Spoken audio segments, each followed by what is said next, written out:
एक छोटे से गांव में रामू नाम का एक गरीब किसान अपने परिवार के साथ रहता था। उसका घर कच्ची मिट्टी से बना था, जिसकी छत पर घास और फूस लगी थी। बरसात के दिनों में छत से पानी टपकता, लेकिन फिर भी उस घर में अपनापन और सुकून भरा रहता था।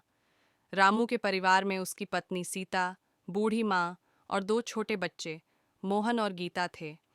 परिवार भले ही गरीब था, लेकिन दिल से बहुत अमीर था। रामू रोज सुबह सूरज निकलने से पहले उठ जाता। वह अपनी माँ के चरण छूकर आशीर्वाद लेता और खेतों की ओर निकल पड़ता। उसके पास अपनी जमीन बहुत कम थी, इसलिए वह दूसरों के खेतों में भी मजदूरी करता था। दिन भर कड़ी मेहनत के बाद जो थोड़ा बहुत अनाज और पैसे मिलते, उसी से घर का गुजारा चलता। सीता घर पर बच्चों को संभालती, चूल्हे पर खाना बनाती और कभी कभी गांव की औरतों के साथ खेतों में काम कर लेती। मोहन और गीता गांव के सरकारी स्कूल में पढ़ते थे। उनके कपड़े पुराने थे, किताबें भी किसी की दी हुई थीं, लेकिन पढ़ने की लगन बहुत थी। मोहन बड़ा होकर मास्टर बनना चाहता था, ताकि वह गांव के बच्चों को पढ़ा सके।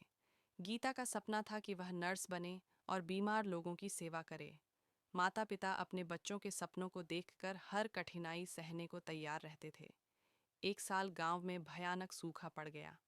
खेतों में फसल नहीं हुई, काम भी कम मिलने लगा। घर में अनाज की कमी हो गई।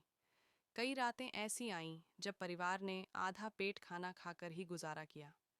बूढ़ी माँ अक्सर अपने हिस्से का खाना बच्चों को दे देती और कहती, मुझे भूख नहीं है।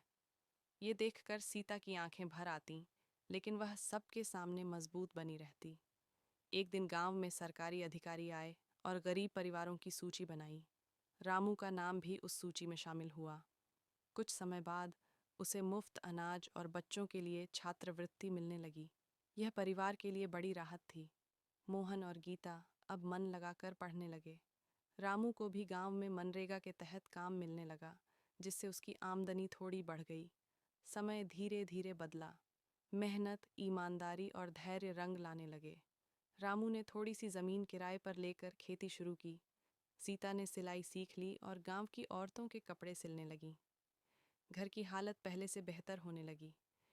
इस गरीब परिवार ने सिखाया कि गरीबी सबसे बड़ी समस्या नहीं होती, बल्कि हिम्मत हार जाना सबसे बड़ी कमजोरी है।